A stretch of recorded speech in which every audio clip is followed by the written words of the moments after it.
네, 두 번째 강의 시작하도록 하겠습니다. 네, 먼저 제 소개를 해드리면요. 저는 이제 3번 멘토 2기, 이자 지금 현재 3번 멘토 회장을 맡고 있는 홍지일이라고 합니다. 네, 제가 오늘 소개해드릴 이제 강의는 이제 이론 노트와 선택지 노트 작성에 관련된 얘기입니다. 흔히들 이제 선생님 강의를 들으시는 많은 분들께서는 이제 보면, 최인호 선생님께서 특히 문학 강의에서 선택지 노트나 이론 노트를 많이 만들어 보라고 이렇게 말씀을 하십니다. 근데 이제 정작 대부분의 학생들은 저한테 와서 이렇게 질문하는 것을 보게 되면, 멘토님, 도대체 선생님께서 선택지 노트를 만들라고 하시는데 어떻게 만드는지 도무지 감이 오지 않습니다. 샘플을 보여주실 수 있나요? 이런 질문들이 저에게도 굉장히 많이 왔고, 오늘 방금 전에 온 멘티 또한 그런 질문을 저에게 했었습니다.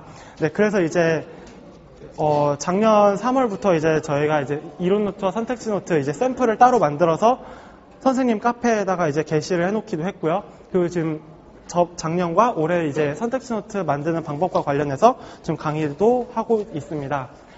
네, 그래서 이제 제가 오늘 말씀드릴 부분은 이제 도대체 이런 이론 노트나 선택지 노트가 왜 필요한지, 그리고 이제 이론 노트나 선택지 노트 만드는 방법에 대해서 구체적이지는 못하더라도 이건 직접 눈으로 보셔야 되기 때문에, 그렇지만 이제 만드는 방법 등에 대해서 설명을 드리려고 합니다.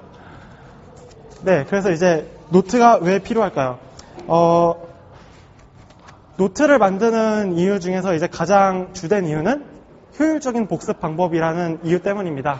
근데 이제 복습하는 데 있어서 가장 효율적이기 위해서는 가장 눈에 잘 들어와야겠죠? 눈에 잘 들어오고 머릿속에 가장 오래 남아있고, 그것이 가장 효율적인 복습 방법이라고 생각을 합니다. 근데 이제 이런 노트를 만들게 되면 이제 적어도 자신이 선생님 원리에 대해서 충분히 이해를 한 뒤에 그것을 자신에게 맞게 노트로 만들 수 있는 그런 과정까지 거쳐야 되기 때문에, 분명히 그런 선생님 책을 단순히 그렇게 많이 보는 과정도 물론 좋을 수는 있지만 그런 과정보다도 더 효율적인 복습 방법이 될 수 있다고 생각을 합니다. 그리고 이제 여기 세 번째 보시면 노트의 진가는 9월 이후부터 나타난다. 이 말이 무슨 얘기냐 하면요. 지금 3월에 지금 여기 오신 분들의 경우에는 이제 고3 기준으로 말씀을 드리자면, 그러니까 선생님 강의를 1개나 혹은 2개 정도 들으신 분들이 대다수일 것입니다. 근데 이제 저 같은 경우에도 이제 현장 강의로 1년 동안 계속 선생님 수업을 들었었고요. 그렇게 이제 선생님 강의의 숫자가 많아지고 공부해야 될 책이 쌓이면 이제 나중에 10월, 11월에 가서 이제 막상 총정리를 하려고 할 때 그런 어떤 것을 어디서부터 총정리를 해야 될지 모르는 경우가 대다수입니다. 이제 그런 경우에 있어서 이렇게 지금 3월 이 시점부터 미리 노트를 만들어 놓으시면 큰 도움이 된다라고 말씀을 드리고 싶고요.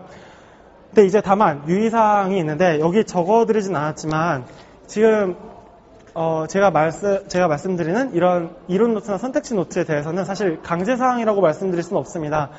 간혹가다 좀 남자 멘티분들이 특히 저한테 이런 질문을 남기시는데, 저는 도저히 이런 노트를 만들고 글씨도 못 쓰고 노트를 만드는 게 전혀 제 적성에 맞지 않습니다. 이렇게 혹은 그냥 선생님 강의에다가 필기만 해도 충분하다고 생각을 합니다. 이렇게 말을 해주시는 멘티분들이 종종 계시는데요. 충분히 맞는 말이라고 생각은 합니다. 그렇지만 이제 아무래도 좀 더 정리된 노트가 있으면 좋겠다는 생각하에 저희가 이런 강의를 하고 있는 거고요. 그래서 이제 유의사항을 보시면 선생님 교재만을 보고 노트를 만드는 것이 아니다. 선생님 교재 안에 있는 필기 내용에는 분명히 제한적입니다. 그래서 이제 선생님께서 강의 중에 직접 언급해 주시는 부분 안에서 이제 선택지 노트 같은 경우에는 특히 들어갈 사항이 많게 되는데요. 그건 이제 이따가 뒤에서 좀 더 자세하게 말씀드리도록 하겠고요. 모든 내용의 필기를 노트에 담아야겠다는 생각을 버려라. 이것 또한 역시나 전체에 있는 모든 책에 있는 필기 내용을 그대로 노트에다 베껴 쓰는 것이 노트가 아닙니다. 이것이 정말로 자신에게 필요한 부분에 맞게, 그리고 자신이 중요하다고 생각하는 부분을 중심으로 노트를 만드시는 것이 이런 이론 노트 만드는 것의 주된 유의사항이라고 말씀을 드리겠습니다. 네, 그래서 이제 이론 노트 만드는 방법에 대해서 설명을 드릴 텐데요. 만드는 방법도 설명을 드리고 그 뒤에 예시로 샘플을 몇 가지 좀 보여드리려고 하는데, 뒤에 계신 분들 혹시 좀 잘 안 보이실 수도 있어요. 그래서 이제 제가 드린 그 유인물에 적혀 있는 그런 카페 주소에 들어오셔서 선택지 노트나 이론 노트 샘플을 원하시는 분들에 한해서는 이제 메일 주소를 남겨주시면 저희가 보내드리고 있습니다. 그래서 그것을 참고해 주셔도 괜찮을 것 같아요. 네, 그래서 이론 노트에 대해서 먼저 말씀을 드리겠습니다. 이론 노트의 경우는 이제 현대시, 고전시가, 현대소설, 고전소설, 그리고 비문학 이 정도로 나뉠 수 있는데요. 현대시나 고전시가 그리고 현대소설 같은 경우에는 좀 공통점이 있습니다. 가장 이 세 파트에서는 중요한 부분이 처한현실이죠. 여기 써있듯 거시적 해석법, 즉 처한현실을 중심으로 이론 노트를 만드시는 것이 가장 중요한데요. 멘토들 간에서도 이론 노트를 만드는 것이 조금씩 다릅니다. 물론 개인마다 당연히 차이가 있으니까요. 하지만 적어도 그 처한 현실을 중심으로 이론 노트를 만들었다는 것에는 멘토들에게도 공통점이 있었습니다. 그래서 처한 현실을 중심으로 이론 노트를 만들면 된다라고 말씀을 드리겠고요. 그 밖에도 이제 현대시 같은 경우에는 작가 노트, 고전시가 같은 경우에는 이제 한시 작가들 특징을 적어 놓는다든지 아니면 이제 EBS 고전시가를 좀 처한 현실별로 분석을 해 놓은 경우도 있었고요. 그래서 이 사례들을 지금 보여드리겠는데요. 잠시 좀 이따가 보여드리겠고, 그리고 이제 현대소설 같은 경우도, 현대소설이나 고전소설 같은 경우도 이제, 시에 비해서는 좀 선택지의 양이 많지는 않습니다. 소설이라는 것이 아무래도 좀, 구성이 다양하기 때문에 시처럼 이렇게 딱 몇 가지 처한현실로 이렇게 딱 분석이 되는 그런 경우는 좀 적기 때문에 좀 소설 같은 경우에는 이론 노트를 만들기가 조금 어려울 수도 있지만, 이제 시가 유형의 같은 경우에는 이제 이론 노트를 만드시는 분들이 많았습니다. 그래서 보여드리자면, 네.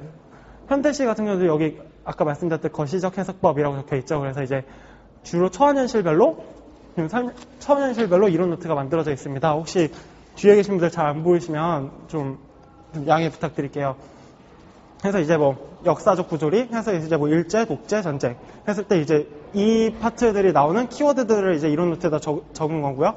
그리고 이제 산업화 도시화나 이별, 인생 또한 이런 주로 처한현실을 중심으로 이론 노트를 만들었다는 것을 알 수 있습니다. 그리고 이제 이거는 현대시 작가 노트에 관련돼서인데요.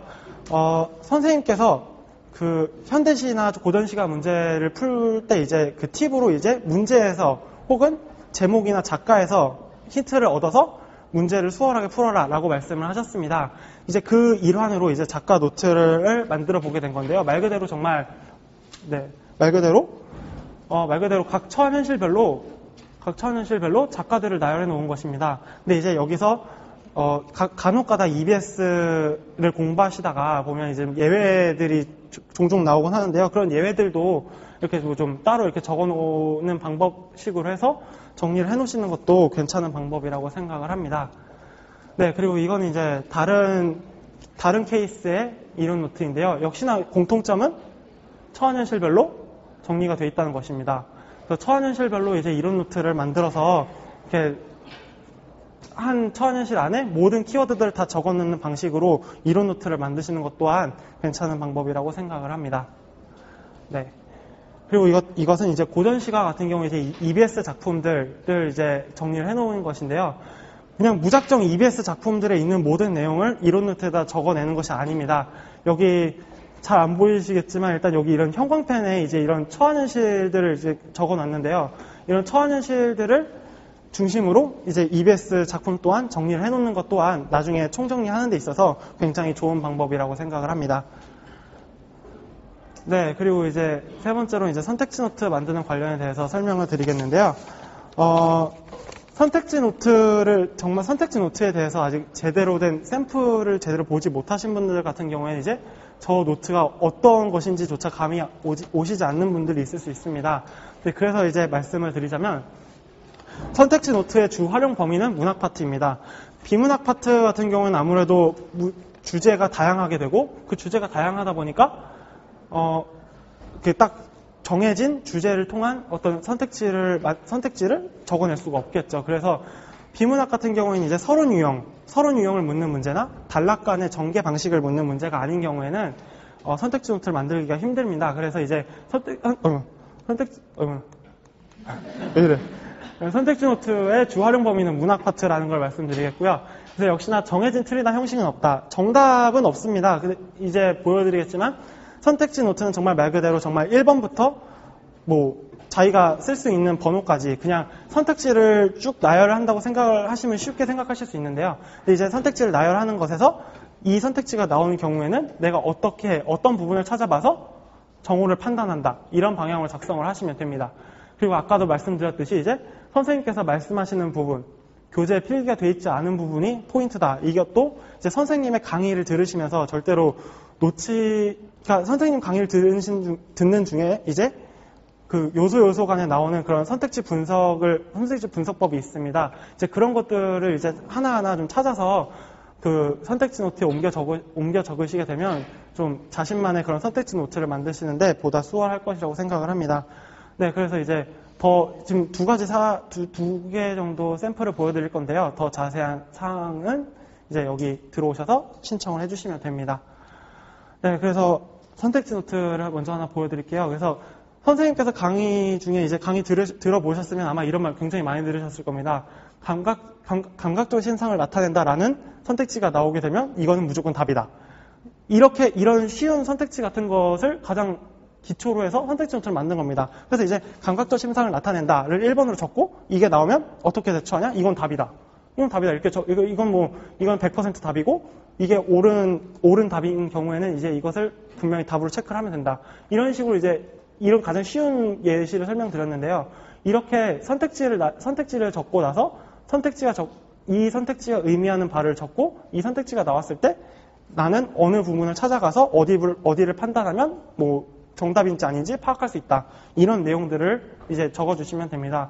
그래서 이제 다양한 사례가 있는데요. 이 선택지 노트를 베끼는 것이라기보다는 이제 자신이 좀 이렇게 문제를 풀다가 이 선택지에 대해서 제대로 몰랐다 했을 때 이런 선택지 분석을 한번 해보시는 것도 좋다고 생각합니다. 그래서 이제 선생님 강의를 듣기 전에 이제 먼저 문제를 풀어보시지 않습니까?